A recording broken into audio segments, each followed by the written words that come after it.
Assalamualaikum warahmatullahi wabarakatuh. Saya M. Nasir Jamil, anggota DPR RI Daerah Pemilihan Aceh.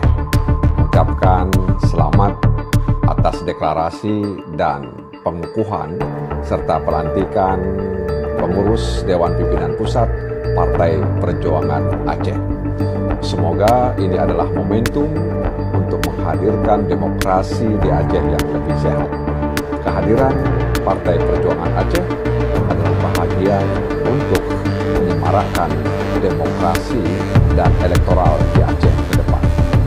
Semoga kehadiran Partai Perjuangan Aceh menjadi bahagian yang tidak terpisahkan untuk menghadirkan demokrasi yang substansial sehingga kita bisa mewujudkan Aceh yang adil dan sejahtera. Selamat untuk seluruh pengurus Partai Perjuangan Aceh. Salam.